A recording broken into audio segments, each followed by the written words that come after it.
Area 210, where the dreams don't fade. From the river walk nights to the Alamo shade, we rise together through the highs and the lows.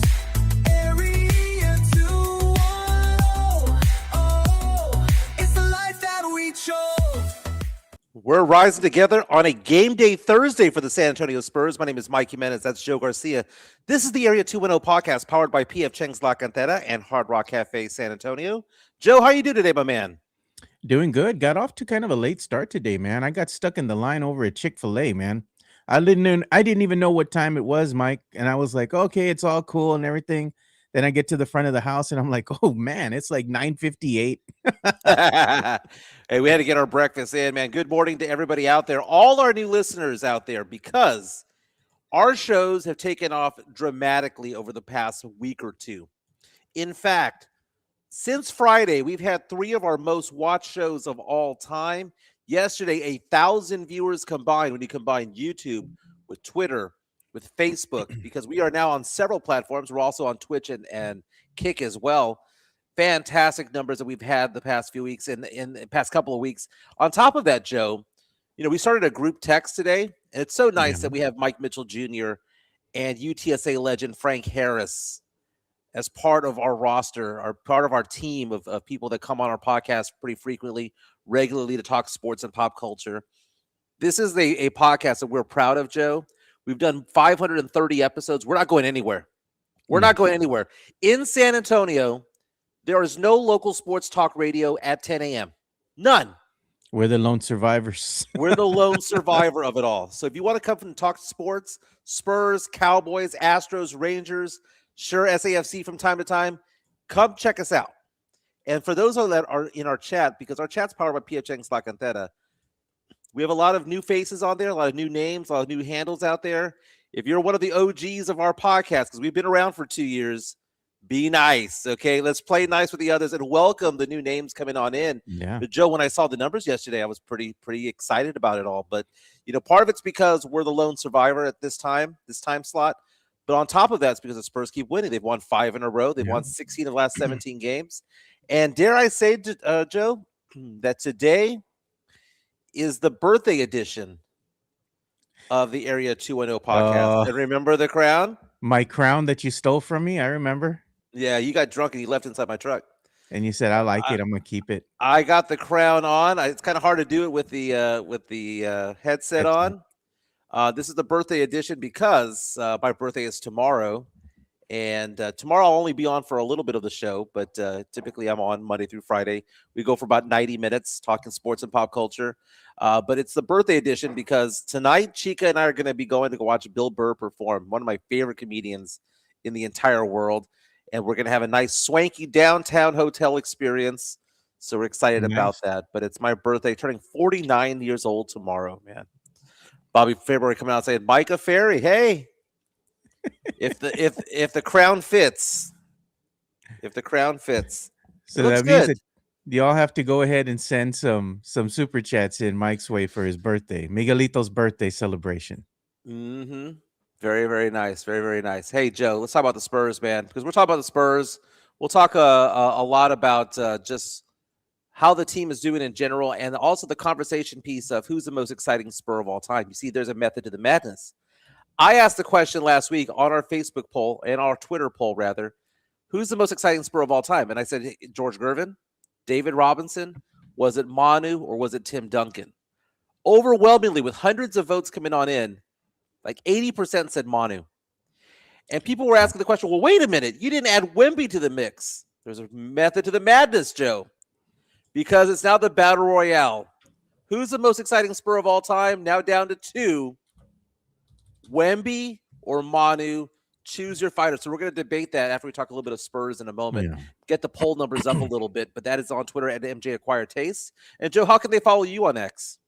Yeah, they can go ahead and follow me. I'm at Area 210 podcast on the X. And I mean, I got a lot of followers already. Sean, we need to get his numbers up, dude. He had like 6 followers. I'm like, come on, guys, go follow Sean. I'll go ahead and show his handle in a bit so you all can go ahead and follow him. But we need to get that up, man. Very nice, man. Again, we're powered by PF Chang's Slack on that and Hard Rock Cafe. You can be part of the show on the chat. People were talking to us about the chat the other day. One of our listeners reached out to us yesterday.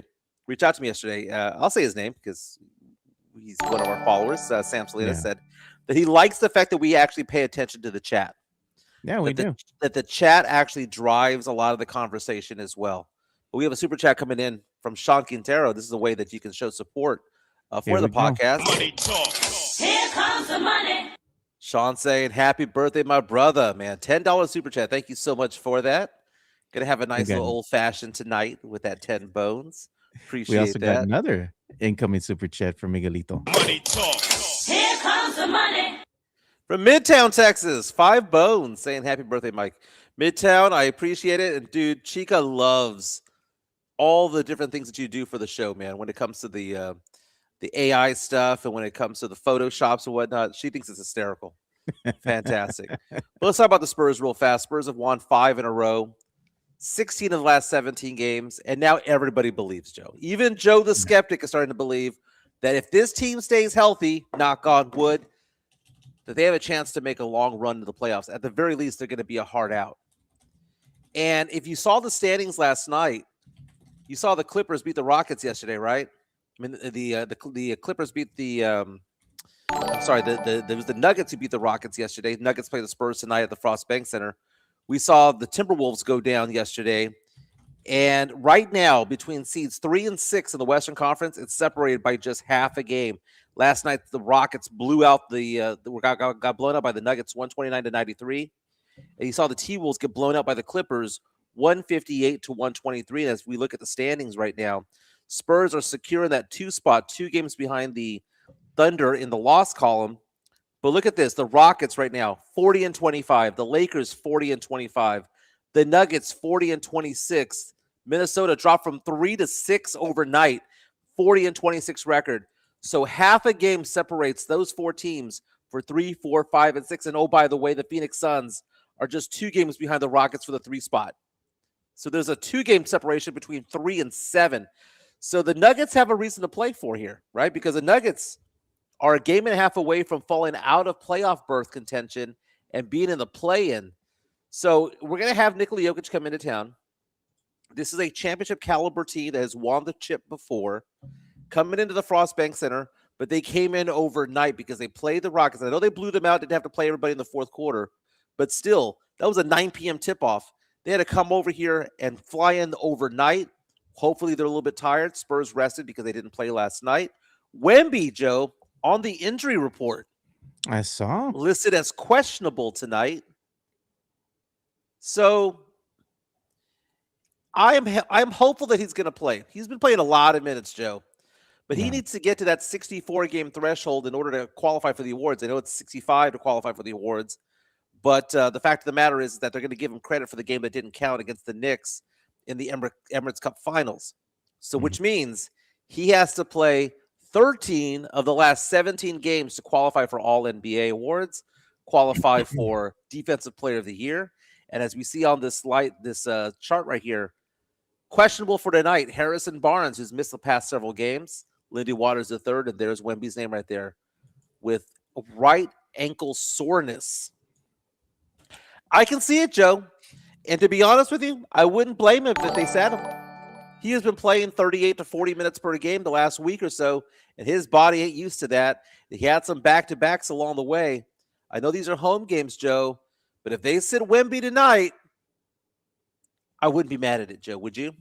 Nah, I wouldn't be mad at it. But I mean, you can't win them all, and you got at some point in time, rest your players, some of your best players. And I think that's what's going to happen tonight. Harrison Barnes has been out for a while.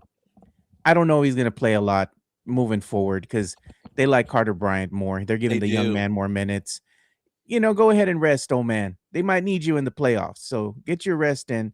And Wemby does definitely need some rest. He's been getting beat up, slapped in the face. He needs to rest, man. And you can still play good even without Wemby because you still have everybody else who's been playing really well as of late. So who's to say that even if they rest Wemby, the team might still get the dub? It's one of those things where you can look and you see the growth of the team, how well do they play without Wemby? And of course, they look better with him, but how well can they play Right. without him? And you do got an incoming super chat, Mike. Here comes the money. From Tony Ornelas saying, "Happy birthday, Mike. You're my boy, Blue. Love you guys on this show, man. Appreciate it, Tony. He's an Thanks, OG. Tony.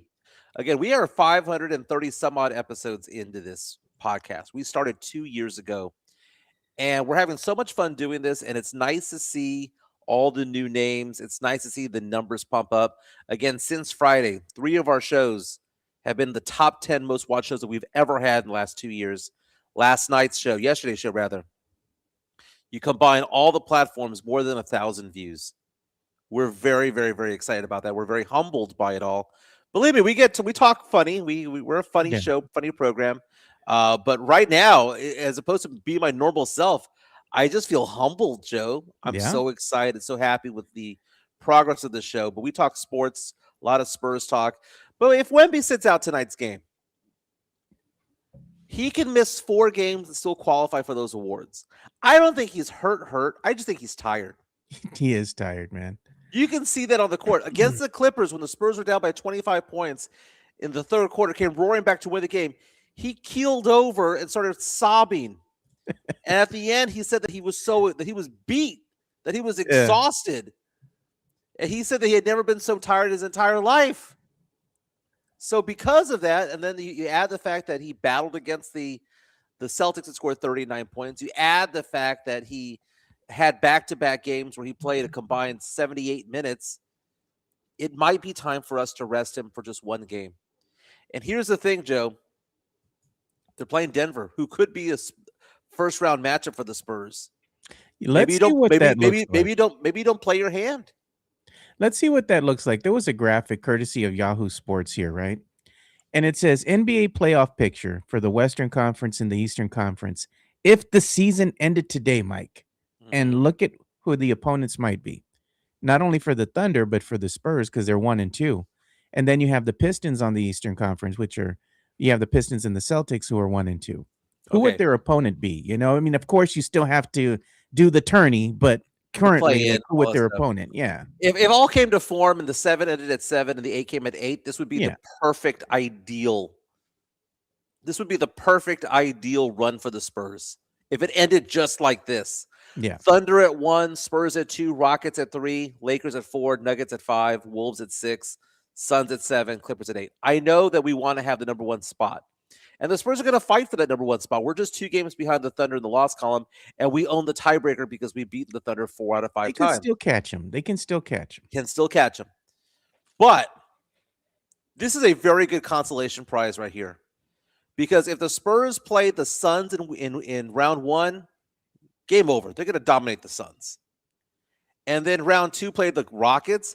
The Suns-Rockets being the first round, second round opponent going into the Western Conference Finals is the equivalent of what the New England Patriots did when they just kind of waltzed their way into the Super Bowl.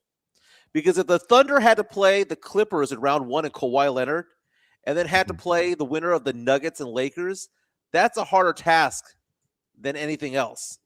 I like this lineup as it stands right now. But again, only half a game separates 3 through 6.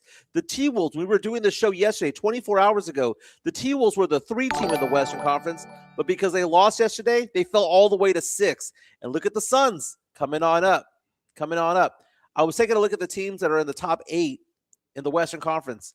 All have won 6 or more games in the last 10 games, have won 6 out of 10 or better, except for one team, the Denver Nuggets. The Nuggets are on the decline a little bit. They're struggling, man. They're hurt.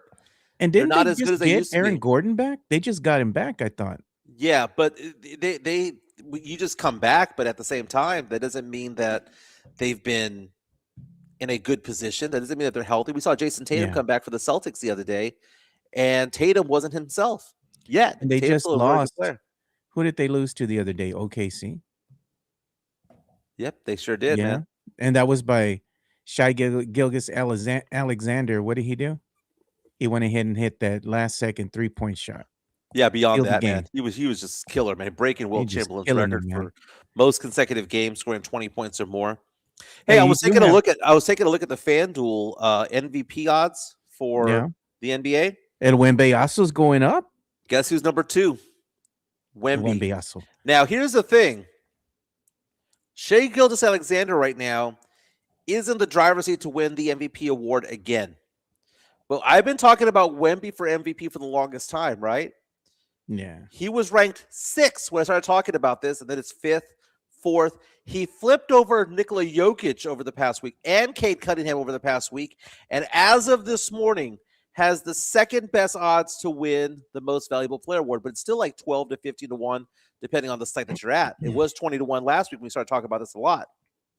But that being said, Shai Gilgeous-Alexander's only played 54 games this year. Yeah, What got if a he lot gets of rest. hurt? What if he gets hurt? He had that oblique injury earlier this month and in February where he missed 8 games. I'm just saying, where we're trying to count all the games that Wemby needs to get to 64, 65 games in order to qualify for these awards, SGA hasn't qualified either. Yeah. He only has a certain number of games that he can miss along the way. So what I'm saying is, Joe, like Dumb and Dumber, so you're saying there's a chance? Yeah. That's what I'm saying. We do got incoming super chats we got to get to because we're getting stacked up on these. Money talk. Here comes the money. And this is the one that we said from Tony Ornales. Sorry about that. We have this one from Mario Cavazos. I was going to get Money to. talk. Here comes the money. And this is for you, Miguelito. This is from Mario Cavazos, $9.99 super chat incoming. Thank you, Mario. Yeah, he says, may God bless you, hermanito. Old man Grito for getting closer to 50. Ole, ole, ole, ole. Wemby. Yeah, you're an honorary jackal. We can't forget that. You showed I your showed belly. my quick. belly. I showed my belly to the Jackals. Which grito do you want, Miguelito? Do you Well, want he says the old man one. Okay. The Market Square one. We'll do that one.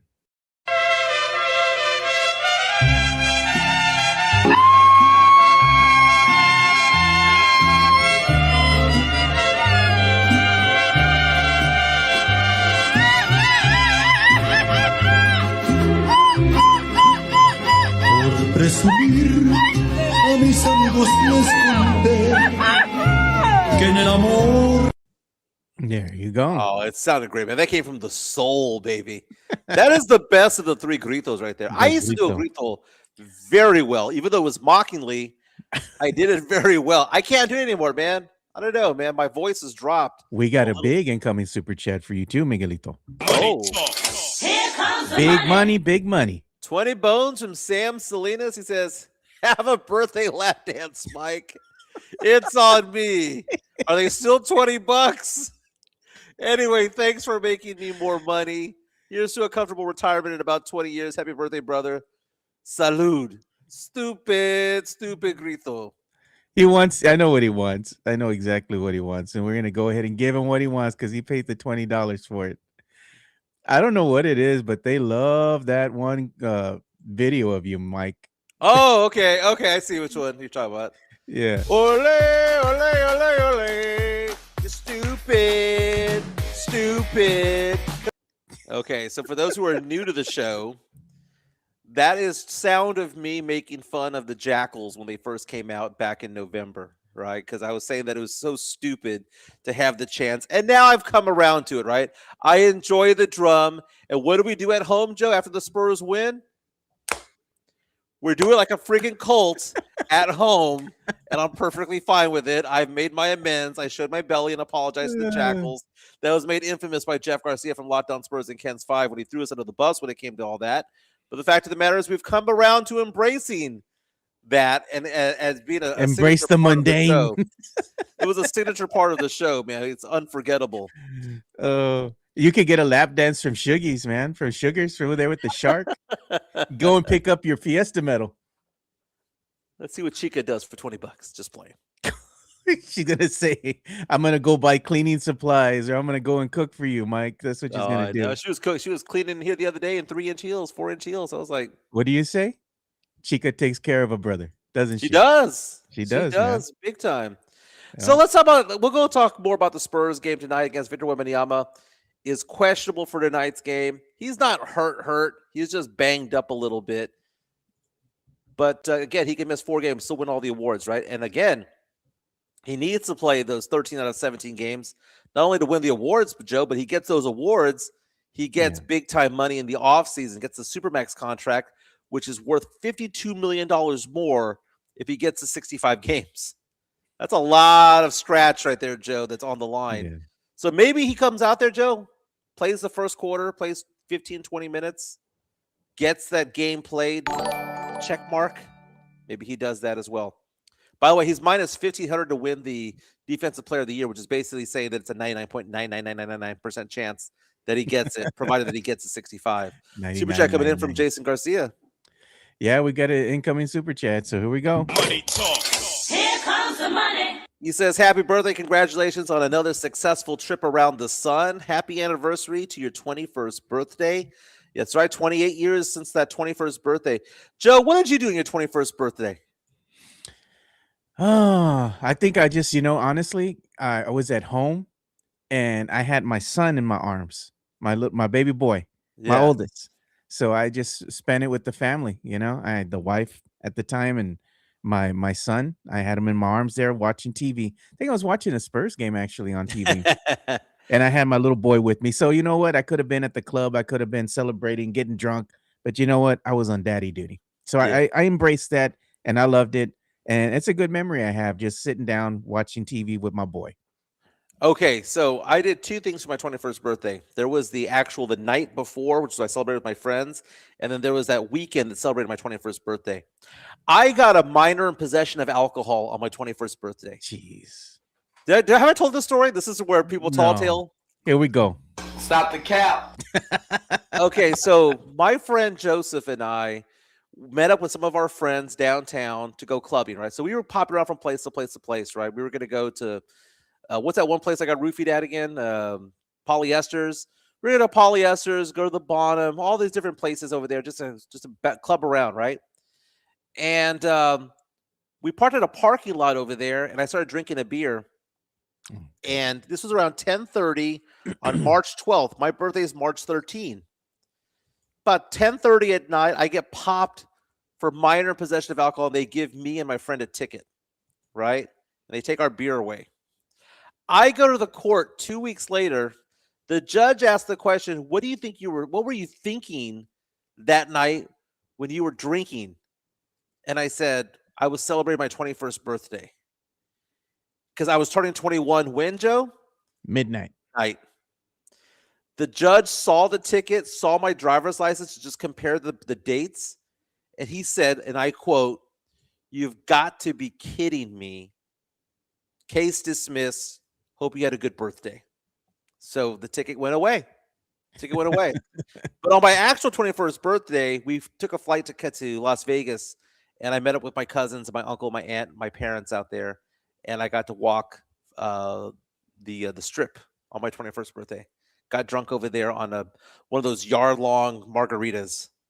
But that was 28 years ago tomorrow, man. Very, very nice. Handle Fist says, just popped in. Cap. Stop the cap. All right, Joe. That's So of all the tales. stories, of all the tall tales that I've had, do you believe, in fact, that I got a minor possession of alcohol the night I celebrated my 21st birthday? Absolutely not. You don't believe that happened? I don't believe any of your tall tales. I mean, I like the response too from Chica when you try to tell the tall tales in front of me and Chica, and she just smiles and she just says, "Oh, Michael, the embellisher," Yeah, and she just smiles. But you know what? She lets you go on. She's like, "Do go on, finish your story. Her Use favorite your words. Use your words." Her favorite one, though, and it's not an embellishment, was the time that I fought off an attacker or somebody who was trying to hold me up at the ATM downtown because I had a tennis racket underneath my legs, between my legs. Yeah, I went to the Wells Fargo downtown in the middle of the night, going clubbing to a nightclub called The Vault, which was no longer there anymore. It's kind of like across from where the Hard Rock Cafe is. Yeah. Back in the day, there used to be a club there called The Vault, and I went to the ATM.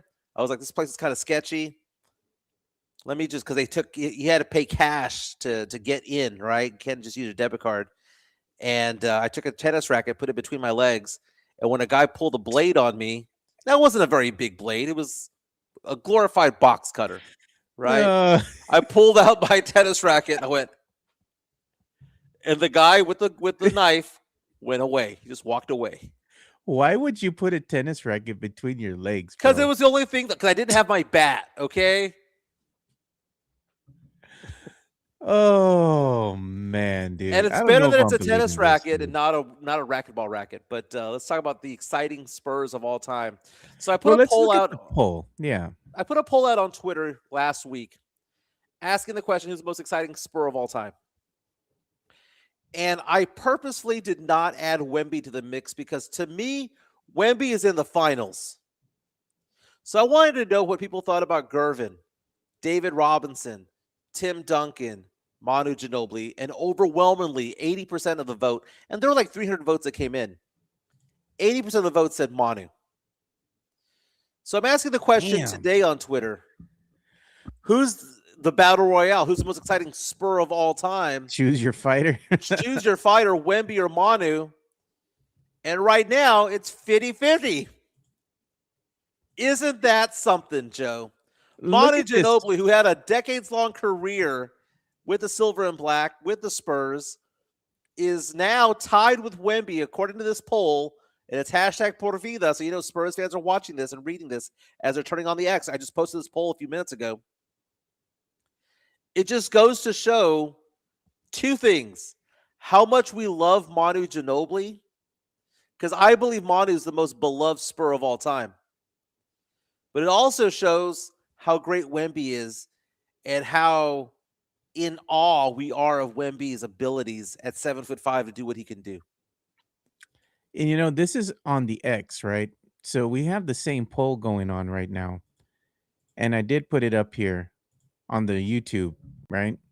So we have that going on. And look at right now, Mike.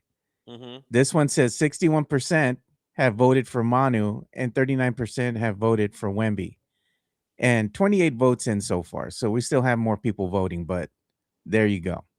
Well, the Manu stuff is different, man, because they're exciting for two different ways. I mean, Manu was what, 6'6", 6'5", Yeah.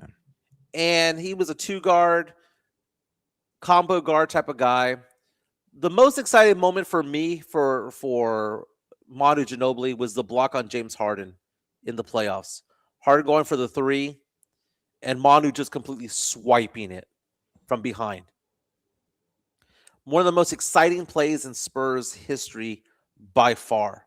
Manu's also the the most guy. polarizing player in Spurs history is Manu Ginobili. He's not polarizing. He was loved, but he was also somebody who was so wild that you didn't know what he was doing. That was prime Manu with the flowing the floppy locks, hair, bro. the flowing Yeah. locks.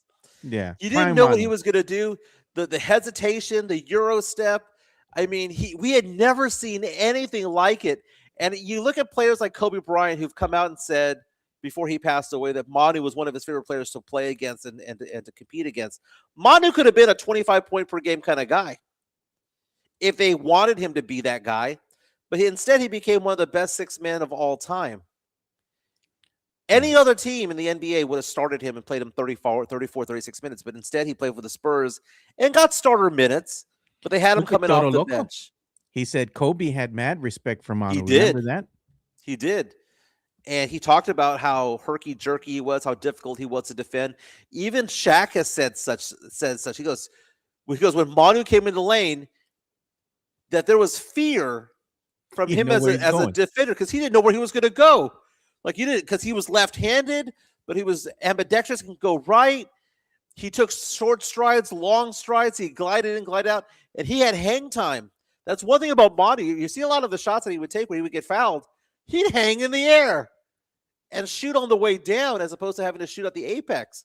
Manu was a fun player to watch, a hell of a passer who, I mean, very few Spurs players have ever been able to dribble the ball through Kobe's legs, but he did. He did. Now, I'm old enough to remember David Robinson and George Gervin. David Robinson was a freak of nature. The 1989 to 1995 version of David Robinson was something to behold, man. That was beautiful.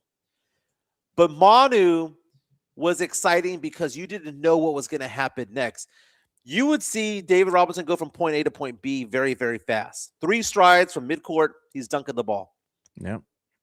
But the marvel of David Robinson was We've never seen somebody 7'1" move the way that he moves, and oh my God, he's built like a statue, like Michelangelo sculpted him like the statue of David, right? Just chiseled. Manu was exciting because why? We didn't know what the F was going to happen, man. We didn't Yeah. know if he was going to throw the ball out of bounds. We didn't know if he was going to kick it out of bounds, if he was going to make a three, dunk on somebody's head. We didn't know. We just saw flopping hair. And I don't know if Manu knew what he was doing out there or if it was just plain instinct, him going up there and trying to make something happen. There were some plays that we saw back in the day. Remember when he hacked Dirk Nowitzki from behind when the 2010 finals? But look at these motions, courtesy of the NBA. Manu, behind the back, left-handed dunk, putting Shaq on skates. This was exciting times. And not only that, being able to play defense at his size. Look what he did to Shaq right there. Yeah. Just right by him, through the legs of Kobe, battling the Suns. Big guy, small guy, doesn't matter. Exciting player, dude. My favorite Spur of all time is Manu. He is my favorite Spur of all time. Oh, that was a good one right there. 37-year-old Manu on that dunk right there. Behind the back passes, you didn't know what was going to happen. Sometimes the ball ended up in the fifth row, right? Because he threw it to nobody. But at the same time, what excitement he brought to the game. And that block There from was Harden Yeah. is his highlight. Him swatting the bat, becoming Batman, and you see the Coyote coming out in the Batman outfit. But should we also remember that Manu also cost us a championship Yeah, against the because he Mavericks. fouled Dirk Nowitzki. If he would have just let him blow by him and go and do that layup, the game would have gone to overtime. The Spurs could have taken it. the Spurs would have won because at that point in time, Dirk Nowitzki would have just went in, did the layup. There would have been time on the clock. The Spurs would have inbounded the ball, and that would have been the end of the game. But Manu had to go and foul him, send him to the line. He knocked down the and one, went into OT. The Mavericks won, went on to win the chip that year. Right. Costly turnovers, man. But you know, as Mike Jimenez points out, he also had costly turnovers in the 2013 finals, he says. He did. And that's when he was older, man. But prime Manu was like 2007, 2008, 2009. You're talking about the floppy hair Manu. Old man Manu, bald Manu was pretty good too. But floppy hair Manu was something else. And then the bat. The bad incident. Having to go get a rabies shot afterwards because he tennis racketed a forehand slice of that bat, top spin. And then he also gave his left one for the Spurs as well. We can't forget that.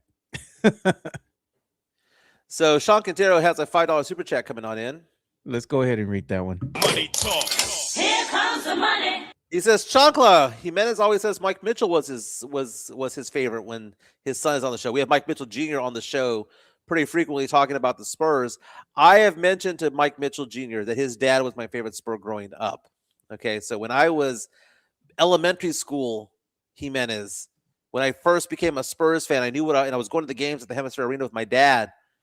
Mike Mitchell, number 34, was my favorite player growing up. Then it evolved into Willie Anderson, and then it evolved into David Robinson, then it evolved into Tim Duncan, and then it's been Manu for 20 years running. Wemby might overtake Manu in my rankings of all-time favorite Spurs, man. But thank you so much for the super chat there, Sean. Let's update the rankings there, Joe. Who did you pick a fighter? Because I don't think I've picked a fighter yet. I did pick a fighter. I picked Manu. You picked Manu? Yeah. I think that's more nostalgic than anything else. Yeah, I think that's more nostalgic than anything else. It's like this, Mike. The only reason that I'm pick Wemby is because I'm not hating on Wemby. It's just that we haven't seen enough of Wemby yet, right? We've seen a little bit of Wemby compared to all these highlights and all these things that we've seen of Manu. I'm going to say that by the end of the end of the day, at the end of Wemby's career, Wemby will probably be the most exciting Spur in a lot of people's eyes. There's no doubt in my mind about that because you see what Wemby can already do, and this is only year 3 Wemby. Right. You know, we're going to see prime Wemby in what, maybe year 5? Maybe the degree of difficulty was harder for Manu because Manu's doing what he did at 6'5", whereas Wemby's doing it at 7'5". There's a big difference between the two. I mean, Wemby can do things that nobody else can do. And I remember when Wemby first came out. Yeah, and this is why Inside the NBA, is that the name of the show, with Shaq and Kenny and Yeah. Barkley, was Don't- stupid. yeah. They were trying to compare Wemby to Bull, right? That's how you knew, Joe, that they were like Pop in his final 2 years as a head coach. Done. Right? When everybody in the world, when ESPN's calling him quote unquote generational, the best prospect of all time, you have Shaq and Charles Barkley talking out their ass saying, "Well, Bull can shoot a 3-pointer. He's also 7'6". That's when you knew, Joe, that they don't watch ball. And here they may know ball from the 90s and early 2000s, but they don't know ball of 2026. They don't. So that is why you watch these games on Amazon when you have Blake Griffin and Steve Nash on there. And that's why when you're watching games, when we had the game on Peacock the other day, when it was Vince Carter and Tracy McGrady, they know ball of today. And they understand the brilliance and greatness of Wemby. And whenever I see Shaq and Kenny Smith and all that talk glowingly about Wemby, I think it's so hollow because they dissed him from the beginning. And why they dissed him from the beginning? Because they have old man mentality and they don't watch the games anymore, man. God, Maybe that show that's why. sucked. That Inside the NBA was one of the worst shows of all time. And people revered it and thought it was funny because he talked about churros and fat people from San Antonio. That was Can't fun the talk first about couple them of big times. old women from San Antonio no more. That 'cause was funny the first couple of ESPN was times. like, no. That was funny the ESPN first tells couple them of times. no. ESPN said no. Like the NBA told the Atlanta Hawks no to Magic City night. But look at that, Mira Joe. Wemby. I mean, Mira Wemby. I would say that my vote right now is Manu as the most exciting Spur of all time. But I think Wemby's going to take that title in the next year or two. The more highlights that he racks up. Yeah, Just no doubt. pulverizing Alperen Şengün right there. But one of the great things, the marveling things about Wemby, and you and I talked about this on the podcast. We've been around for as long as Wemby's been around. We Yeah. talked about this on the podcast that the description of Wemby when he first got drafted was he's not David Robinson. He's not Tim Duncan. Tim Duncan, David Robinson, very reserved, don't celebrate, fundamentals, boring basketball, efficient basketball, but kind of boring, right? Everyone said when Wemby came out into the league was the guy is more of a Kobe Jordan kind of guy where he's just fiery and wants to win and is a culture guy and is basically super intense. And we didn't see that the first year because why? He was just getting his legs under him in the NBA. And then last year he had some injuries. But this is the first year that we've seen Wemby just say, okay, I've got my legs under me. I have 2 years behind me. I'm going to now take over this team. This is now my team. Okay. This isn't Pop's team because the first year he came in, it was what? Pop's team. This is his team now. Not Mitch Johnson's team. This is Wemby's team now. We're seeing the rise of El Wembeazo now. El Wembeazo. We're seeing somebody who is basically saying the buck stops with him. He's not using I'm 21 years old as an excuse anymore. And when we saw that game against the Clippers, where he keeled over and started crying at a regular season game because they won and he gave up so much effort, dude, Man. it just shows that he's a problem for the NBA, man. If he can stay healthy, knock on wood again, Yeah. he's figuring it out, Joe. And we had a comment the other day on our podcast because we complained earlier in the season about Wemby shooting too many three-pointers, which was true. He shot too many, and he was shooting around 30%, but now he's shooting 36%. And people are asking me the question, did he get better at shooting the three? No, he got better. In my personal opinion, Joe, Wemby got better at choosing the right three to shoot. Because there were a lot of shots that he was shooting back in the first 2 seasons that he played that were forced. Either because he didn't want to go inside or because he just felt more comfortable from three that he would rather do a fadeaway than anything else. What we're seeing more of Wemby doing right now, although he did shoot 8 of 15 the other day against the Celtics from three, pump fake and drive in and figure it out. And right now, he's more diligent and more selective with the 3-point shots that he's taking. I don't think his form has gotten better. I don't think he's become a better shooter. His percentage is going up is because he's no longer shooting the bad threes. Yeah. Does that make any sense at all, Joe? Yeah, I mean, I'm just saying that boy good. You look at him and you look and see what he can do for a man at that size. And what he has his speed, he has athleticism. He can blow by other defenders that are at his size. There's absolutely no match for him.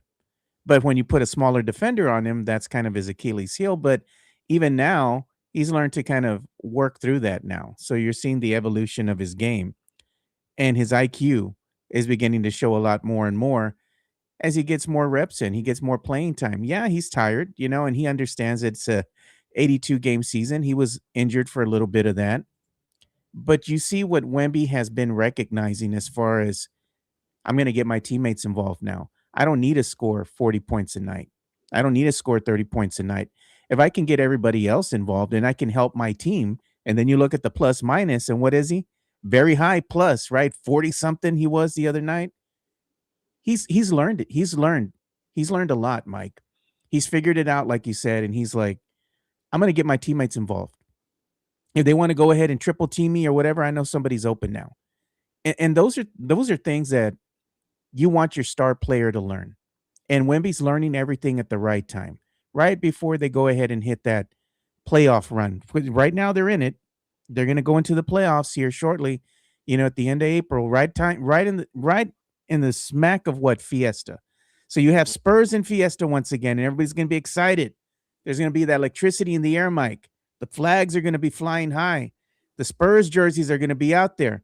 You're going to have what at Fiesta? The guys going out there wearing the jersey without without the undershirt, smelling like beer, holding the freaking chicken on a stick. I mean, things are going to be good here in San Antonio, and I'm here for it. Are we going to go honky now after the Spurs get out of that first round of the playoffs?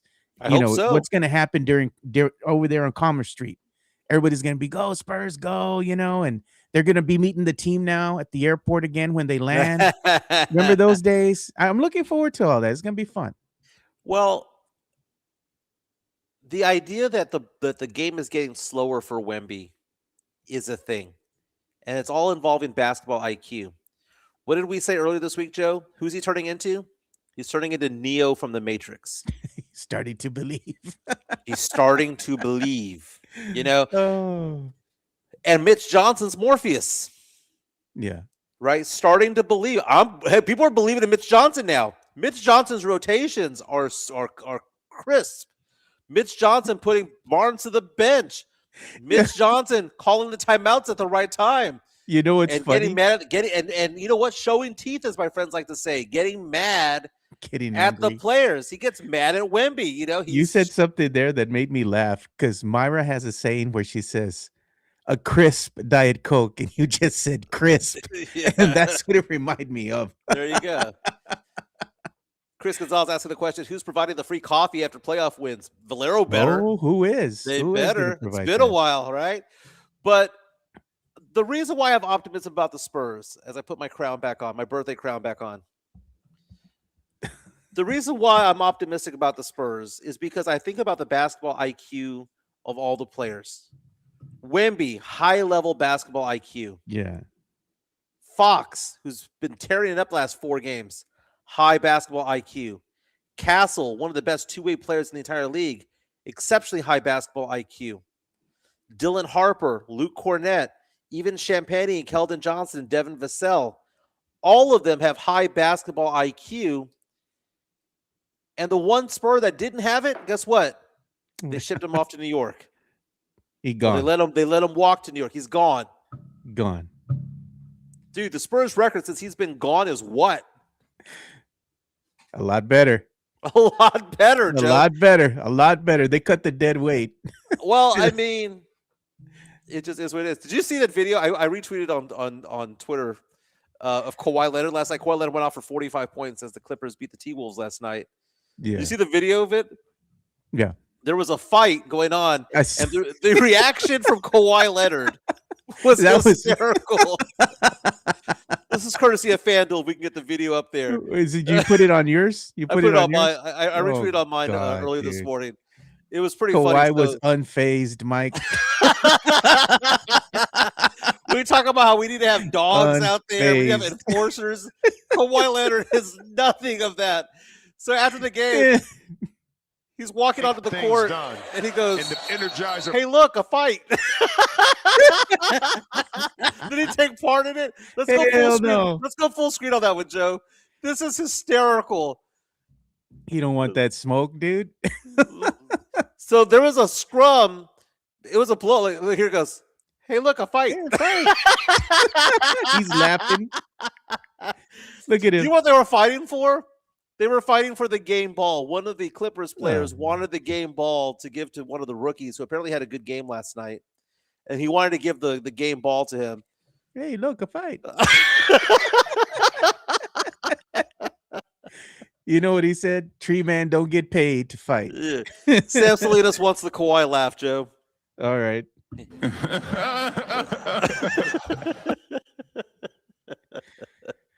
That was amazing. Now only half a game separates the 3 through 6 teams. 2 games separate 3 through 7 in the Western Conference. But the Spurs are either going to be 1 or 2. 1 or 2.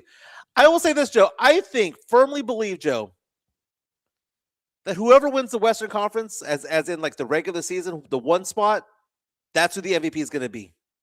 Yeah. Because if the Spurs catch the Thunder after the Thunder started the season 24-1, you have to name Wemby the MVP at that point.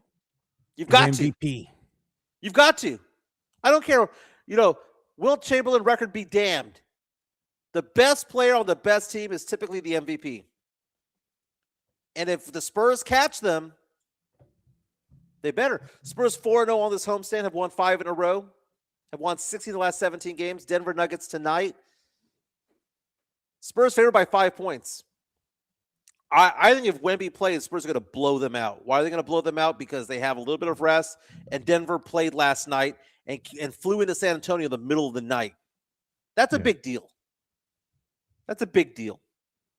You know what? This game tonight. They were talking, Tony Ornelas was talking about DeJounte Murray, right? Expert DeJounte Murray last night. Like I said, we kind of go ahead and dictate some of our topics based on what the chat wants to talk about. So this was a highlight. And I don't know who was courtesy of this is Pelicans Film Room. Okay. FanDuel. So we're going to go ahead and play this. And this is him hitting the 3-pointer, right?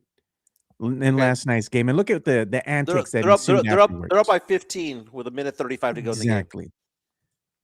Now, DeJounte has been injured for much of the past 2 years. True. Doing a killer crossover.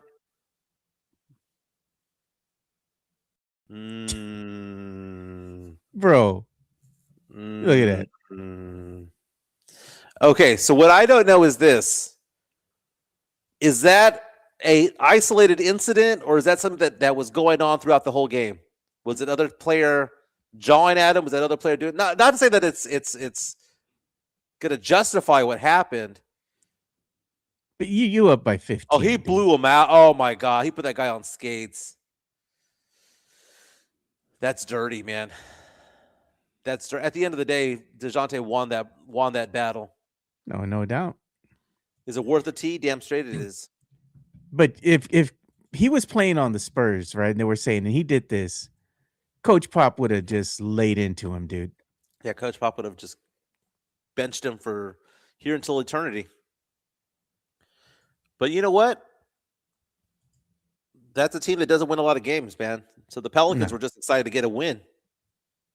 Not justifying it. I wouldn't want somebody to look over Keldon Johnson that way. Or Julian Champagny that way. Look at what's a Spur, always a Spur. No mames con eso, dude. Hey, man, the Spurs have the first-round draft pick from the Atlanta Hawks this year as part of a swap, and then next year we have their pick in total. So we have 2 first-rounders next year. We have the swap this year. Right now, that swap is at number 14 with the worst odds of winning the lottery, but the Spurs look to be picking around the 14 mark unless Atlanta makes a charge into the playoffs. Interesting stat, Joe. Did you know that if Chicago catches Atlanta, and Chicago's been playing pretty decent, if Chicago catches Atlanta in the standings, that the Spurs pick moves from 14 to 10. Yeah. So we have to cheer on the Bulls the rest of the way. They're like 4 or 5 games behind Atlanta, but they've been playing a lot better. If they Yeah. can catch Atlanta, that pick, even though they have a better record than 10, 11, 12 right now, they would actually revert back to 10 or maybe even 9 if that happens. So we have to cheer on the Bulls and cheer for the Hawks to lose games the rest of the way. But the Hawks have been playing well, man. 3 games over 500 last I checked. Yeah, they've been playing well. Well, let's give some love to one of our sponsors, Joe. Let's give Hard Rock Cafe some love, man. They hosted our event. So those of you who are new to our show, just to let you know, we have gatherings 3 or 4 times a year where we come together as a group, as fans of the podcast to kind of hang out. We had a big blast over at the Hard Rock Cafe San Antonio a couple of weeks ago. We gave away so many different prizes, so many gift cards, so many hats and merch and all that stuff the other day. Let's give some love to Hard Rock Cafe San Antonio. The Hard Rock Cafe, San Antonio is Riverwalk dining at its best. With great scenic views along with its amazing collection of rock memorabilia, there is something for everyone. Enjoy happy hour weekdays from 3 p.m. to 6 p.m. with $8 and $10 appetizers, $5 domestic drafts, and $6 craft import drafts at the bar only. Try some of the Hard Rock Cafe's legendary steak burgers, or my personal favorite, such as the grilled salmon or baby back ribs. Make sure to visit the 3rd level and enjoy the DJ as you take in the city skyline. The Hard Rock Cafe is a proud sponsor of the Area 210 podcast. Again, Hard Rock Cafe San Antonio, sponsor of the Area 210 podcast. They have that bar area on the Riverwalk level. It overlooks the Riverwalk. It's a very, very nice place to go take a date. Go check them out. I know a lot of people eat downstairs. Stay upstairs. It's a good view, man. It's good for date night. Go with the kids downstairs. Go with your girl upstairs is what we're saying over there. Thank you so much for Hard Rock Cafe sponsoring this show. Joe, I can eat at Hard Rock. Hard Rock's a bar that I can eat at. I've been watching too much Bar Rescue these days. I'm going back in time and I'm watching it's what's going on in the background as I work from home. It's the background stuff. I oftentimes have Modern Family. I sometimes will have like Superstore, Scrubs, Schitt's Creek, all these different shows out there, right? But I've been watching a lot of Bar Rescue, and Chica and I, we wind down. Typically, we'll have like Dateline on or some sort of true crime on, but we've shifted over to Bar Rescue, and now I'm afraid to go eat at dive bars. Like I can only eat at good bars now, like nice bars. Oh God!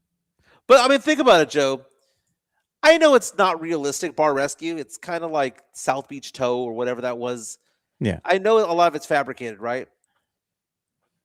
But do you believe that the kitchens at these pool halls and dive bars are really that disgusting? Or do you think it's exaggerated? No, I think they are disgusting, dude. Because you've gone to some of these dive bars, and I've been in some myself, and you get hungry sometimes when you're there, and you're like, damn, man, I'm going to be forced to get something to eat, and you go and order it and you're drunk and you don't want to think about it. But then you look at stuff like Bar Rescue and you see the way that they store the food or how clean everything is in the back. And you're like, the oil's dirty. Nasty stuff, man. Head of a fist says the gnats and the alcohol is gross. The fruit flies. Bro. Oh, Or the ice maker, right? They don't clean the ice maker. You see all the gross. mold and everything in there. You're like, oh, gross. But we got some stuff coming in from the media share. We got to share. I know I'm trying to get through everything. I'm trying to read your chats, trying to do everything at once. I'll get to it. And this is from Sean Quintero. Look at how he's watching this today. Nice. Thank you, Sean, for the support, man. We appreciate you. And I see that. I see what y'all are doing. I like it. Birthday crown is out, Joe. 49 years old tomorrow. My daughter Ava already says that she's calling me 50. She's like, you're 50 now. Somebody did the AI of you as the Queen of Hearts. Save that for me, Joe, because I want to put that as my Twitter profile pic. That's beautiful. I look amazing. Hey, I want to know, people who are on our chat right now, what's your favorite San Antonio dive bar? Ugh. Because Joe, I mean, okay, would you consider Dad's karaoke? Con la pinche jackal, bro. Come on. The jackal.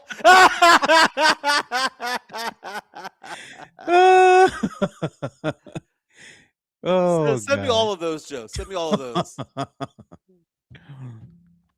But my favorite, I like Roxy's by Ingram Park Mall. Um, it's kind of sketch, but I like it. You get a lot of Exit 7 people over there as well. Yeah. Man, there's a lot of good bars. There's one on the south side that I went with Rob McFinnigan's. Thompson I've been to. to McFinnigan's before. McFinnigan's is Man. pretty nice. But it's a dive bar and it's nasty, dude. You buy food from there, it's sketch, bro. Who's saying Bennigan's? Bennigan's, Was no a thing back in the day. mames. No mames con Bennigan's, bro. So one of my good friends, George, we went karaoke at Bennigan's one time. Oh, He got God. thrown out because he started cussing while doing his karaoke song. But the karaoke song had a lot of curse words in there. He was like, if you don't want anybody to sing to cuss, then don't have that song as part of your lineup. Right? Yeah, He goes, I picked true. a song that was allowed on the karaoke. So anyway. If you're naming Bennigan's, you're of a certain age, bro. You're of a No, certain age is Sean saying Chelsea Street Pub at Oh, Ingram Park bro, Mall. from That place Ingram, was badass. damn. Go to the mall to Remember go drink. Chelsea's? We go to Chelsea's to pregame, and then go to Park Place or or the Atrium thereafter. Atrium, God. Remember The Park picture Place, the plane coming out of the wall? These bars were weird back then, Mike, now that we think about it. And I just passed the other day, I just passed through Joe's Volcano, and they Yeah. have the volcano there and everything, it's Yeah, like, they named it something else, but it's still Joe's Volcano to all of us. I'm gonna take a picture. I'll pass by it on the weekend, and I'll take a picture going through nostalgia, right? And I'll show you what happened to Barton's Boozery. Now it's a car wash that nobody goes to. There's Yeah. even the You room know, place there no more. if a nuclear bomb hit San Antonio, the only thing that would survive would be roaches, the Bonham, Edgar's. the Bonham, and Joe's Volcano. Only things that would survive. Oh, The aquarium. My good dude, did you ever go to the aquarium? I That never was went to that the was on aquarium. Babcock and Hebner. God, the fertile turtle. Oh God. So the aquarium. What was the name of that one that was over here on Fredericksburg? What was it called? Bun Ratties. That's where they had the lady that would be at the bar, dude. That sounded like Marge Simpson's sisters. Nice. What can I do you for, honey? What are you drinking today? I'm like, God. And she always had a cigarette in her mouth too, man. It's like Selma and Velma, I think is what it was. God, dude, it was horrible, man. So the aquarium was literally a fish aquarium, right? It was a bar. Yeah. They had this big old aquarium all the way through the bar. So aquarium. stupid. then they called it the Red Room afterwards. Kabooms, Greg Castanuela says. Kabooms, no. In case bro. you want to play 3-on-3 or 5-on-5 between dances, right? Because you could go dance inside, listen to music, or you could go play basketball outside. Calico's Club Miami. Nobody's mentioned Noche Caliente or Cool Noche Arrows yet, Caliente. dude. Oh my God. Okay, so Culeros is funny, man, because I worked at Ken's 5 back in 2014, and there was a murder at that Oh, I place. remember right? that. And again, the place is called Cool Arrows, right? COOL Cool Arrows. ARROWS, right? And I remember telling everybody over there, you can't say the name of the bar on air. What? It's called Cool Arrows. I'm like, I understand, but in Spanish, saying it together Culeros. means something else. I might be a no sabo kid, but I know what that means. Just like that one fool that put chupa for his birthday. Yeah. The legend. Greg Casaduela saying tsunamis. God. Tsunamis. That was by Fredericksburg Road, right? That by Menchis, right? Yeah. Or the one that I got kicked out of Planeta Mexico because me and my boys got caught fighting in there. Okay. We had so just got there too, man. It's like here comes the tall tale about tsunami. Because that's the one. That was the one by Menchis, right? By the half price books on Fredericksburg and Medical. it was in the corner. Yeah, it was tucked in, right? It was like there was Yeah. like a Heroes and Fantasies there or something like that, Yeah, right? and then it was the Leaky Barrel, and now it's what is that? There was a Black Eyed One. Pea in there. Yeah, now it's this other place. It was Slackers. Now it's Slackers. Yeah, oh, it's a Slackers now, exactly. Yeah. So I remember going there with with some friends, right? And we would just have a good time clubbing and whatnot. And this guy is next to me partying with us, and I'm like, I know this guy from somewhere. Do I know him from high school? Do I know from what he's my age? Where do I know this guy from? And then I realized he was a Spur. This is Beno Udrich. Beno. Beno Udrich lived at Tsunami when he played for the Spurs. That's a name that we haven't heard in a long time. Beno Udrich. It was Rock Island before, and then It was Rock Island. Planeta Mexico had all the piojos and fresa chicks from Monterrey. Pupis, the pupis. That was the St. Mary's, right? You were either a Mexican national or a St. Mary's student. That's how that they claimed Planeta Mexico. And then they had that bar next door to it, which was pretty cool. It had a very narrow bar that was next to it. That was pretty cool. Remember back in the day, early 2000s, that area on Broadway where the hangar is, and then Mike Oh, Valdez, yeah. Salud, and all the and all those bars. The little bars there. Yeah. That was a pretty nice hangout there for a good while. And there, they but had what was the one called? They after that, right next to the hangar, up the street, they used to be called the Mad Marlin, and now it's something else. But I remember going to party there one time with one of our friends with the Mad Marlin. It was pretty cool. But then they had, like you said, they had all these little bars down Broadway. But who remembers that one bar that was over here off of 410 near the theater? What was it called? The Hot Tin Roof. oh, Hot Tin Roof. Oh, First place I God, ever bro. karaoke was at the Hot Tin Roof, man. Okay, here comes the Tall Tale story, dude. Here we They go. would they Stop would the do cap. they would do the karaoke at Hot Tin Roof, which was right next to the Northwest 14 Theaters. It was a great bar. It was a fantastic place to go. And there were some nights where it was just like standing room only. They had live band karaoke, and it was the first time I'd ever done live band karaoke where you have a real band performing the music. And it was weird was that they didn't have like the bouncing ball. You had to know the lyrics of the song. They'd put the lyrics up there far away, but they wouldn't like prompt you when to start singing, right? And inevitably, 60% of the people who went up there sucked because they didn't know how to follow the song or they didn't know all the words or whatever. I one time went up there and I sang Panama by Van Halen. And I was buzzed pretty hard. I thought I was doing pretty well. Did you And then get I through then it? I started getting bumped. I was like I'm on stage, I'm getting bumped. Like, who the hell's hitting me while I'm trying to sing the song? It was the guitarist doing this next to me. And then the other Panama. guitarist is coming up because he's doing his solo to Panama. So they would get excited if someone did well because the musicians were like, they were just kind of They're vibing with you. Yeah, they're- this guy could. just strumming along when everyone sucks. Like, why are we doing here? They're kind of questioning their lives. Yeah. But if you were okay and you kept the song going, man, they would get so excited. They're all jamming out with you. Hey, don't forget his like Oh, button, baby. God. Hit the like button. Yesterday we had over 40 likes yesterday. That was fantastic. Marco also saying flying saucer. Dude, everyone tried to get the saucer, man. You had to drink every single beer and you have to like tally it off and check it. They check the box off saying that you drank every single beer just to get a saucer up there. That place was pretty good, but no alcohol, just beer. I can't go to a place that does that, Joe. Not anymore. What was the name of that other place? That's right here off of near UTSA. What's it called? The center of the universe. That one place. What's it called? Hillsdales. Hills and Dales. Hills and Dales. Remember Well, they used it's to have now- the it's now- troughs back in the day? It's now a UTSA bar, but it used to be a biker Yeah. bar back in the day. I used to live in that area. Yeah. Remember it used Rafa to be reaching out. troughs. They used to fill it with troughs and the beer and everything. And Beer. it was so unsanitary, dude. Just grab your beer.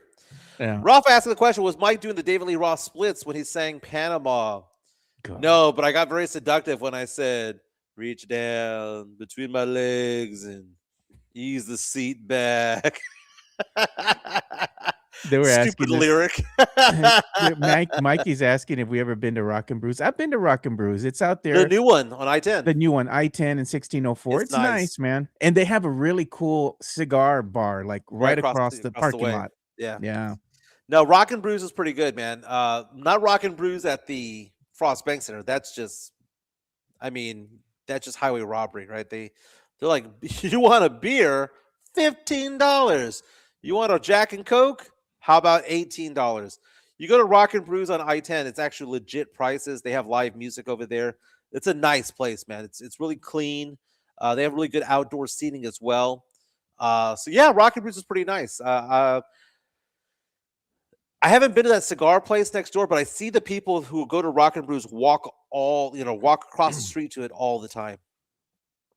But the Hills and Dales, man, used to be a biker bar, but I was a local. I lived in Helotes at the time, so they didn't bother me. So no one bothered me. Actually, the bikers there, those Yeah. weren't like, biker gangs. Those were those weekend warrior types that were out there. And look at Mikey. Oh, Mendes. Mikey Meneses, go give Agua Calientes some business. Taqueria next door to Hillsville. Dude, Aguas Calientes. Okay. Before I Oh, met man. Chica, the best chorizo and egg I've ever had in my entire life is when Chica makes it. It's stellar. But before that, Aguas Calientes had the best I'd ever The had best. before in my entire life. You know, it's funny. I remember the picture that Chica sent me. She says, Joe, you made her chorizo and egg one time. And she says, Joe, Michael tried to kill me today. Oh, I Can love you the show me the big old shell. plastic? She's like, look at the size of that plastic piece in the freaking taco, man. It was the casing. Yeah. That's funny, Joe. Oh my God. Well, I told her, at least you tried. My boy was trying. You know, he tried to make you breakfast this morning. I'm not the greatest at it, though, man. I'm not the greatest. I'm getting the photos coming on in. What was the other one she got me at? I started laughing. She said for you to cut up the vegetables, or was it the onions or whatever, and you cut up the whole onion. That Like, was you cut the whole thing. She told me, she goes, dice me up some onion. So guess what I did? I diced up some onion, the whole onion. But you know what? She made fun of it. But guess what? Guess what? All week she did. Hey man, I what? diced onion. I'm gonna go make something with this. Tony Nala saying media share is not working for him. He said he sent a Twitter message with a picture. Yeah, I'll get to it right here. I'll show it right now. Gonna He update. sent this for you. Gonna update the Twitter poll. Ah, I like it, Joe. You know what? That's my new profile pic right there. I hate babacoa tacos. Con la On- tennis racket. No, Mike. On Twitter right now, 36 votes in. We started this before the show started. Yeah. 36 votes in. Wemby 53% over Manu's 47% for the most exciting Spur of all time. It's going to go back and forth for sure. I'm going to change my profile pic, Joe. I think that's worthy of it all. Let's see here if I can figure out how to do that.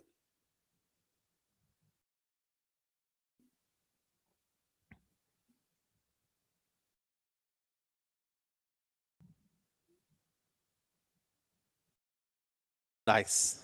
Done and done. Done. Let's take a look at it. Now I have to go and look for Miguelito. You just updated your profile pic on the X? Yeah. It hasn't come through yet. I just posted it. There it is. Now it is. So I'll show it on screen so y'all can see. There you go.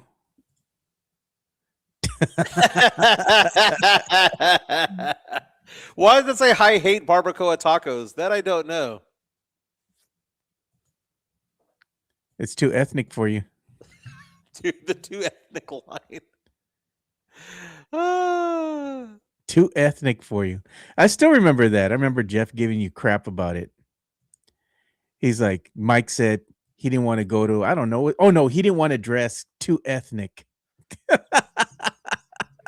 You said the shirt or something made you look too ethnic, or was it the boots? One of It was the two. boots. It was the It's too because it ethnic. was because you were like, why don't you wear like these vaquero boots, from like they wear in South Texas. I'm like, that's too The ethnic, man. traditional roach killers. You're like, it's too ethnic. The ones that curl up are too ethnic, Mike. Joe, I'm going to show you right now where I'm going to be tonight, Joe. So look up the Marriott Marquis Hotel. the Marriott Marquis Houston, and look up the Lazy River. This is what Chica and I are going to do. So after the show today, in about 15 minutes, we're going to get in the truck and we're going to head straight to downtown Houston. And I'm going to enjoy myself a lazy river. It's chilly over here. It's like 49 degrees right now in Conroe. It is cold, man. I went outside this morning. And I was like, It was 48, something like that. I'm like, it's not that bad, dude. But if you look at that lazy river, click on one of those photos there. That's a lazy river on top of the rooftop of the That's building. nice. So that's where I'm celebrating my 49th birthday tonight and tomorrow. Chica treats me good, man. So maybe I'll do the show tomorrow from the lazy river, Joe. Be part of Look the at show. Greg Castanuela, Mike the Pulse of Conroe.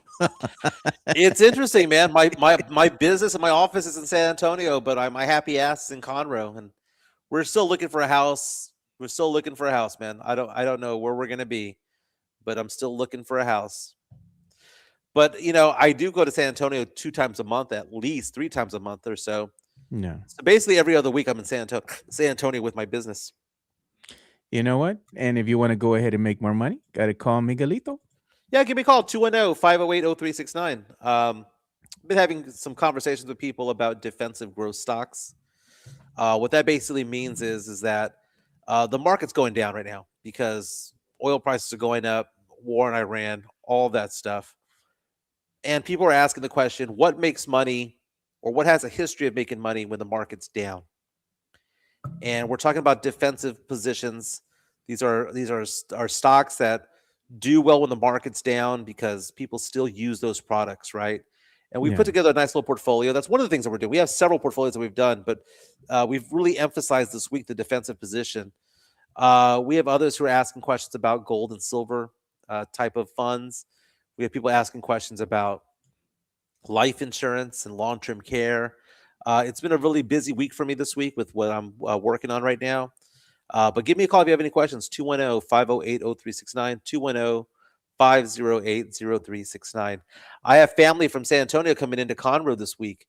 They're going to be here tomorrow, man. I've got my daughter, Gabby, my daughter, Ava. I've got a couple of other family members, my sister, my nephew, my parents all coming over here. So we're going to have a fun time at the lake tomorrow for my birthday. I told Chica it's a birthday weekend, It is. I'm blessed, dude. I'm blessed. And it's, I wish I saw my kids every day. But I tell you what, though, man, Chica makes life fun. And I don't get old because of her. And she's a big Yeah. supporter of this podcast, by the way. She says, I get my What did she words say? out. She says, I get my words out. Get your words out. She laughs at the fact that I wake up at 6 in the morning, 7 in the morning, and I just start talking. Oh, She's like, she goes, can't you just ease into the day? Instead, those meds that I'm taking, Joe, man, the heart, the blood pressure medication, which lowered my blood Mhm. pressure. Dude, I'm waking up feeling like $1,000,000, man. I've lost weight. I feel good. You wake dude. up with 2 things in the morning. Those of you who are new to the show, every once in a while, I say I wake up with 2 things in the morning: a hard on and a desire to make money No, my and make my clients money. Let's give some love to our good Oh. friends. There's no healthy way to segue this to PF Chang's La Cantera, but thank you so much to Sean Quintero for his support. He's one of the big wigs over at PF Chang's La Cantera. They have been a longtime sponsor of this podcast. Let's show them some love. PF Chang's La Cantera, San Antonio's premier destination for dinner, date night, or happy hour. Enjoy one of their signature dishes, such as the Singapore street noodles, sesame chicken, or Chang spicy chicken, or their infamous Chang's chicken lettuce wraps, which are delicious, by the way. You can enjoy all this while you're dining in an Asian-inspired atmosphere. And make sure to enjoy the new outdoor patio and try some of PF Chang's signature cocktails and drinks during happy hour, Monday through Friday from 3 to 6 p.m. PF Chang's La Cantera is a proud sponsor of the Area 210 podcast. Very nice. Again, they have their $8.99 specials going on right now for their craft cocktails that they've got going on, like the lychee martini, the lemon drop martini, the mule, the jade margarita. Fantastic. And on Wednesdays, they have half off bottles of wine and champagne. Go check out PF Chang's La Cantera. You can take it to go. You can park up at the front, take it to go, or you can use the valet, as Joe says. Don't park with the poors. Yeah, no, I don't do that. Absolutely not. Joe, go on my Twitter account right now, and I posted the photo, not just on the profile pic, but I posted the photo in general. Some of the comments coming in are kind of funny.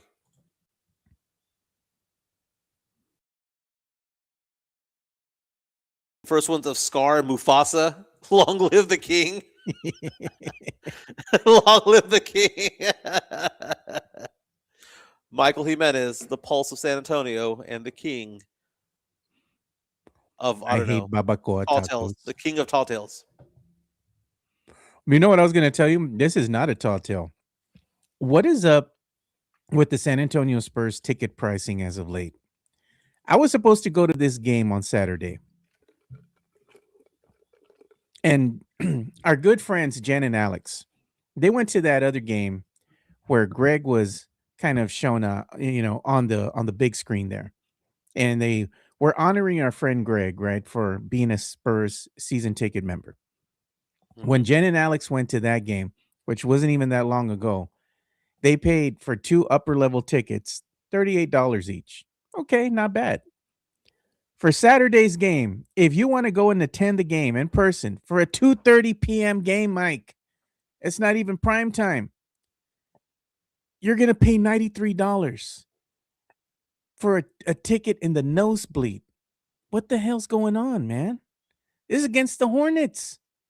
It's not like it's a marquee team. Like, is there something going on at the Frost Center during this game that I'm not aware of? I'm like, what's going on, bro? It is supply and demand, and This is ridiculous, Mike. this is what happens when you have a winning team. Joe, when the Spurs were not making the playoffs the last 6 years, right? Even with Wemby out there, you and I can go get tickets for $20. Bro, these tickets are ridiculous. I'm not paying $216 to sit in the nosebleeds. No. Well, I mean, Joe, someone will. Not Supply and demand. man. No, bro. Supply and demand, Joe. People want to go to these games, and if you want to have a winning team, guess what? Prices go up. Look And at I how know this is the expensive these secondary tickets are. market. I know this is the secondary market, even though it's through Ticketmaster. These are season ticket holders selling their tickets. Dude. $605 for the Skybox tickets? No mames way. All right, so Joe, Chica bought me part of the birthday. So what she got me for my birthday was this hotel downtown. She got me tickets to go see Bill Burr, and she got me tickets to go see the Spurs play the Miami Heat when we go to Miami next week to go visit our daughter over there. They play March 23rd. We bought 4 tickets to the Spurs Heat game for $1,200, $300 a pop. And the way that we figured it was, it's Miami, baby. You know, things are expensive in Miami. You go try to go get dinner in Miami, it's $150 a person. So 4 tickets, $1,200. Joe, I'm looking at it right now. The row behind us right now on SeatGeek and Ticketmaster is now going for $920 a ticket. That's crazy, dude. Why? People want to watch Wemby. People want to watch the Spurs. The Spurs are much watched TV. They're the most fun team to watch in all the NBA because I of ain't going to Wemby this and game. Castle Harbor. I Oh ain't no, going but to this what I'm game. trying to say, Joe, is it's not just the Spurs. It's not just San Antonio. It's wherever the Spurs go. Like, what's more popular to watch back in the day? To watch Kobe and Shaq, or was it to watch, I don't know, Chris Webber? Yeah. Everybody wanted to watch Kobe and Shaq, right? It's the ticket to get, and the Spurs now are the popular ticket to have. And I hate to say it, Joe, the days of us having cheap tickets and cheap seats at the Spurs games are over. Dude, I'm not paying this much to sit in the nosebleed. No, absolutely not. Oh, Can Tony I asked buy a 2 question. tickets and not bat an eye? Of course I can. But why am I going to pay that much to sit in the nosebleed? You know what I'd rather do? I'd rather go hang out with my friends, Jen, Alex, Michelle, Sean's wife, meet Sean somewhere, and we're going to go to a sports bar and we're going to watch the game, Mm-hmm. and we're going to drink. Get some good food. Yeah. Get some good food, and then not have to worry about parking and all that stuff. Tony asking the question, was it really a tall tale for $50 courtside tickets last minute? No, it's not. Joe, you were with me on that one. Yeah. $50 to go courtside seats at the Spurs games. I would get the cheap tickets for like $20 to get in. Then I go on SeatGeek at the end of the first quarter to see if anything was available. Then we were courtside, basically fifth row, sixth row for $50. That's ridiculous, dude. To spend that much money for those types of tickets in the nosebleed. If that's what's happening Tony, right now for the Hornets, can you imagine the playoffs? oh, I know. Tony says it's the life that we chose. Spurs are hot and Wemby's hot, so ticket prices are going up. Spurs playoff tickets are probably going to be in the $300 to $400 range a piece if you're going to want to go and watch the game for nosebleeds. Yep. So let's look that up, Joe. Let's see let's see the Spurs play the Nuggets tonight, right? Yeah. The best seats available right now are going for $2,757 a ticket. What are the nosebleeds going for? The nosebleeds are going for 95 to 145, depending on what row you're in. Ridiculous, man. No. If you want to have fifth row, upper level, 118. I'm not paying, dude. I'm not paying that much to go see the Spurs play in a regular season game against a bad team. Like if it's a different team, like if it was a Saturday game and it was a good team, hey man, I might just go ahead and pay for it. I'd be like, hey Jen, Alex, whatever, I got you, man. Let's go. You know, probably the thing to do is to buy a ticket for a weekday game, because I'm looking at the ticket prices for March 30th against the Bulls. You have some upper level seats. Now you're talking about on the rafters, dude, where your head's hitting the bottom of the Ginobili. Your back is against the wall. The number 20 jersey hanging from the rafters is hitting your forehead, right? Yeah. Those are going for like $60. But if you want to have an upper level, but one of the first couple of rows, March 30th on a Monday, you can get tickets for about $70, which is still kind of high for an upper level seat, Joe. I'm like, maybe the Padre was right, Joe. Maybe that priest was right. Now he really can't afford going to Spurs games. No, you can still afford to go. The Padre's a liar. He makes more than that in one Sunday. They have multiple masses, bro. They clean in house, man. That Padre's still a liar. Dude, right on cue, Mikey Mendes reaches out to us in our chat saying, y'all signing the apology form for calling that priest a liar. No. That priest, he spends more money at Sugars, man. Come on, dude. So those of you who don't know, we're talking about the priest who would sit up with the mayor, say that they didn't want the new Spurs arena because his rationale for not wanting a Spurs arena, I can't afford to go. Hey, did you hear about that one story that they ran? I forgot where I saw it. I was on social media. So they caught a priest being cochino, dude. He's using the money that he's getting, right, from the collection plate to go to Mexico and pay for hookers over in Mexico, dude. Oh, he got caught with his hand in the cookie jar, Miguelito. I'm like, man, I'm telling you, dude. What's going to happen to all the Magic City merch in Atlanta? Is it going to be like a collector's item? Probably. They'll probably still sell it. Sell it at the club, you know? They'll get rid of it. Sorry about that. I got a work message that just popped up. Kind of came up weird, kind of weird. Hey, hit the like button, man. Thank you so much for that. Spurs taking on the Nuggets tonight. Wemby is questionable. If Wemby plays, Spurs win by double digits.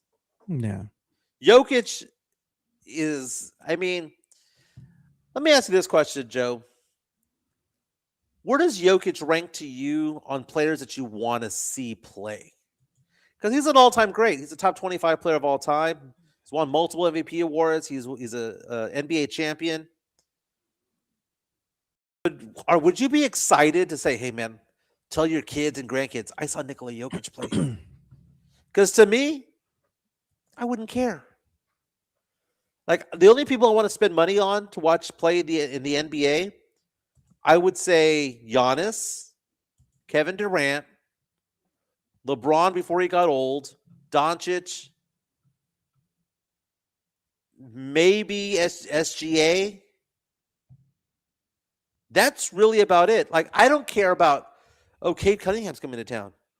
Jalen Brunson's coming to town. I don't care about Devin Booker, the greatest Mexican-American basketball player in the NBA right now. He has a Latina mom. I don't care about a lot of these players that are coming in. Chet Holmgren. I don't care about Bam Adebayo, despite the fact they had 83 points. By the way, great stat that I saw yesterday about Bam Adebayo's 83 points. I did not realize that they were fouling the other team on purpose to get more possessions. That's funny. But the other thing that I thought was kind of funny was Bam Adebayo has the second most points ever in an NBA game with 83 points, right behind Will Chamberlain's 100 and above Kobe's 81. But if you took away the free throws, Joe, he had the 47th most points scored on a basketball court in NBA history, 47th. But because he had 40 some odd free throw attempts and made like 36 of them, 36 to 43, that's what gave him the points, Joe. That's kind of funny. So 36 of the 83 points were scored at the charity stripe. Spurs tonight, I'll say the Spurs win by 11. I'm going to say the Spurs win tonight 122 to 113. That's not even 122 to 111, rather. 11 points. I don't know, man. It depends. If Wemby's not going to play, I think the Spurs can still get it done. But I don't know if it'll be by 11, maybe by 5. That team's tired if Wemby plays. Wemby doesn't play, it's coin flip at that point. You need to have somebody pop off. You need to have Castle and Harper and Fox, lead the team the rest of the way and have a big night from Luke Cornett. Again, Wemby is questionable with an ankle injury, but I think he's fine. Sam Smith is calling it the Luke Cornett right to censor night. Man, it wasn't censorship. It was just calling out some bull crap is what that was, man. There's no way that should have happened. No, absolutely. Look at Luke Cornett. Look at Luke Cornett go, baby. Follow his blog. Well, Joe, I'm going to let you go. We're going to have a guest host tomorrow. We'll figure out who that's going to be. I'm going to see if I can pop on the show for a little bit as the show starts tomorrow. But I want to thank everybody for what a great week this podcast has had when it came to viewership. Again, we're not only live on YouTube, but we're live on Facebook, on Twitter, on Kick, and on Twitch as well. It's my birthday tomorrow, 49 years old, but I don't feel old, and I don't think old. And I love this podcast. I love this podcast. We ain't going anywhere. We're on Monday through Friday from 10 to 11:30. And thank you to those, as Mike Taylor likes to say, who watch in the future as well, because we have hundreds of views that come in now after the show ends. So it's very, very nice, dude. Looking forward to another 500 or so more episodes. We'll be doing this for quite some time, Joe. I'm not tired of this. I enjoy this. I'm not tired of it. I'm not tired of it either. And we have, a lot of people here supporting us. So we'll be here for quite some time. And, the viewership is going up, like we said. So we appreciate you guys. Continue to support and continue to send those super chats our way as it helps pay for equipment, new equipment is coming into the studio today. I got some new cables and we got a new USB audio interface coming in. It's going to be delivered today. Hey, thank you so much for the super chats, dude. Going to take that to the bar tonight. Everyone have a fantastic day. And the show will be back tomorrow. Go Spurs, go. Spurs by 11 tonight. Watch. Yep. We'll see you guys tomorrow. We'll see you all tomorrow, but we wish Mike a happy birthday, man. Enjoy your day. We're out. Peace.